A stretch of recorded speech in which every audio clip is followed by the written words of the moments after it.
ভক্তিজ্ঞান টক্সৰ অন্য এটি ভিডিঅ'ৰ মাজলৈ মই সকলোকে স্বাগতম জনাইছোঁ। আজি মই আপোনালোকক জনাবলৈ লৈছোঁ কৃষ্ণ ভক্তি কৰিলে আমি কেনেকৈ শক্তি পাওঁ আৰু কৃষ্ণৰ ভক্তিৰ জৰিয়তে আপুনি কেনেকৈ প্ৰভাৱশালী হ'ব পাৰিব।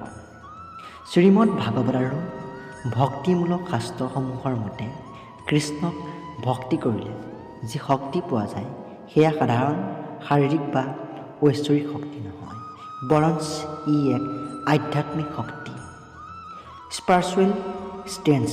এই শক্তিয়ে মানুহক জীৱনৰ বিভিন্ন পৰিস্থিতিত স্থিৰ হৈ থাকিবলৈ সহায় কৰে। কৃষ্ণ ভক্তিয়ে কেনেকৈ এই শক্তি প্ৰদান কৰে তাৰ কেইটামান আমি মূল দিশ আলোচনা কৰিম। মানসিক স্থিৰতা আৰু ভয়মুক্তি। ভক্তিৰ মূল সুবিধা হ'ল মনৰ ভয় দূৰ কৰা। যেতিয়া এজন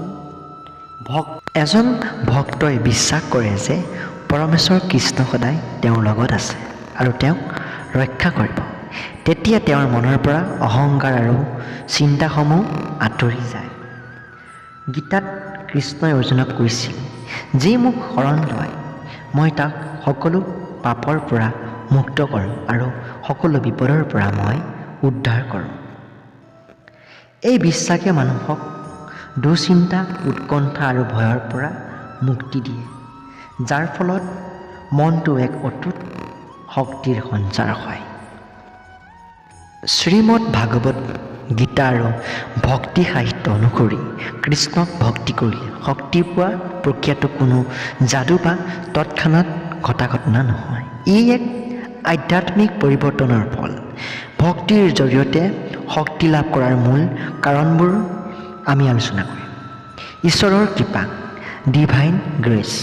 ভক্তিৰ মূল মন্ত্ৰ হৈছে সমৰ্পণ। যেতিয়া এজন ভক্তই সম্পূৰ্ণ বিশ্বাসেৰে নিজকে কৃষ্ণৰ চৰণত সমৰ্পণ কৰে তেতিয়া ঈশ্বৰৰ কৃপা বৰষে। গীতাত কৃষ্ণই অৰ্জুনক কৈছে যে যিয়ে মোক ভক্তি কৰে মই তাক সকলো বাধা বিঘিনিৰ পৰা ৰক্ষা কৰোঁ আৰু তাক পথ দেখুৱাওঁ। এই ঐশ্বৰিক সহায় মানুহৰ মনত অসীম সাহস আৰু শক্তিৰ সঞ্চাৰ কৰিব পাৰে।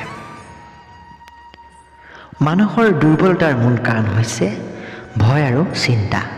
ভক্তি কৰিলে মানুহে বুজে যে তেওঁ অকলশৰীয়া নহয়, সৰ্বশক্তিমান ঈশ্বৰ তেওঁৰ লগত আছে।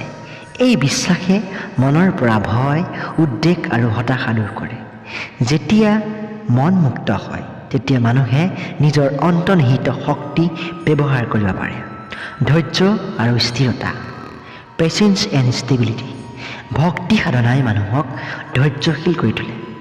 জীৱনৰ সংকট কালত ভক্তজনে বিচলিত নহয়, কাৰণ তেওঁ জানে যে প্ৰভুৰ ইচ্ছাতেই সকলো ঘটি আছে।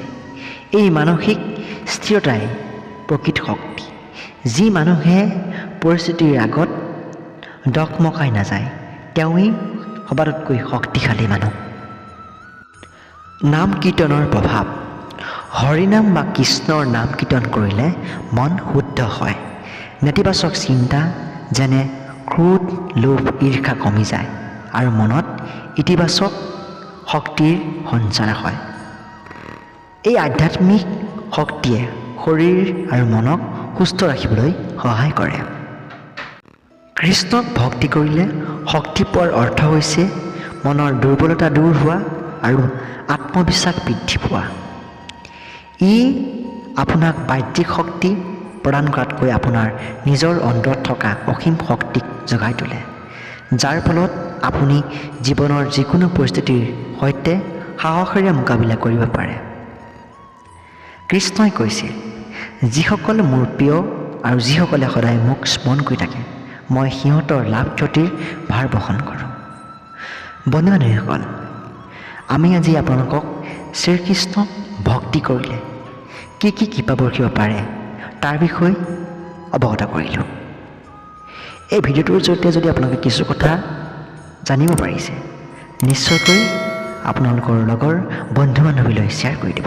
আৰু আমাৰ চেনেলটো প্ৰথমবাৰলৈ যদি আহিছে এনেকুৱা জ্ঞানমূলক ভক্তিমূলক ভিডিঅ'সমূহ পাই থাকিবলৈ আমাৰ চেনেলটো